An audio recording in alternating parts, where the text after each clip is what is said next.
अभ्यास 4।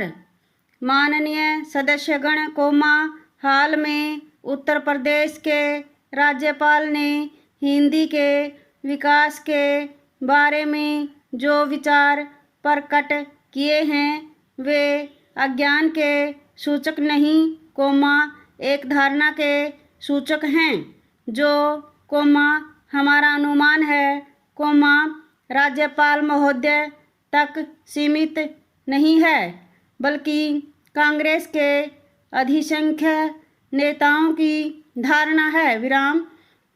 बहुत से इसे स्पष्ट शब्दों में प्रकट नहीं करते, तो इसलिए नहीं कि वे पूर्वाग्रह से मुक्त हैं, बल्कि इसलिए कि इससे राष्ट्रभाषा संबंधी एक व्यापक पाखंड की सुविधाजनक ओट उन्हें मिल जाती है। Next para. राज्यपाल महोदय ने इस बात पर बहुत जोर दिया कि हिंदी का विकास अखिल भारतीय दृष्टि से ही होना चाहिए।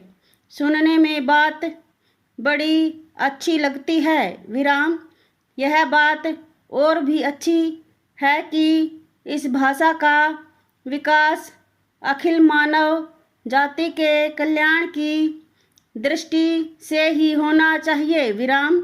लेकिन जो लोग इस ढंग की बातें करते हैं वे न भाषा विकास के नियम समझते हैं, न किसी भाषा के विकास में कोई योग देते हैं।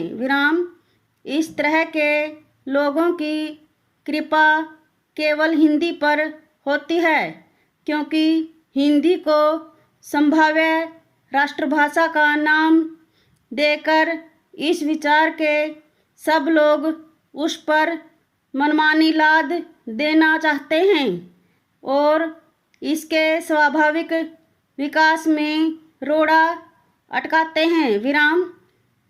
Next para.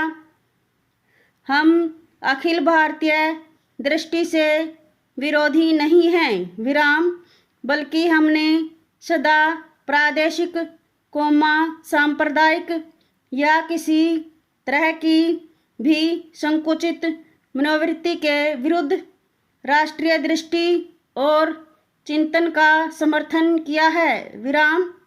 लेकिन हम यह बात दोहराना भी आवश्यक जान पड़ता है कि भारतीय भाषाओं में हिंदी ही सबसे अधिक और सबसे अधिक निष्ठापूर्वक अखिल भारतीय दृष्टि से सोचती रही है और अखिल भारतीय उत्तरदायित्व वहन करने के योग्य बनने का स्वतः प्रयत्न करती रही है। इसलिए कि यह मध्य प्रदेश की भाषा की सहज स्वाभाविक प्रवृत्ति और ऐतिहासिक नियति है। केंद्रीय सरकार राज्य सरकारों को राज्य की भाषा के विकास के लिए अनुदान देते हुए यह आशा या मांग करे कि राज्य अपनी भाषा विकास में योग देते हुए एक व्यापक दृष्टि को पनपाने का प्रयत्न करे, तो यह आशा या मांग सही होगी।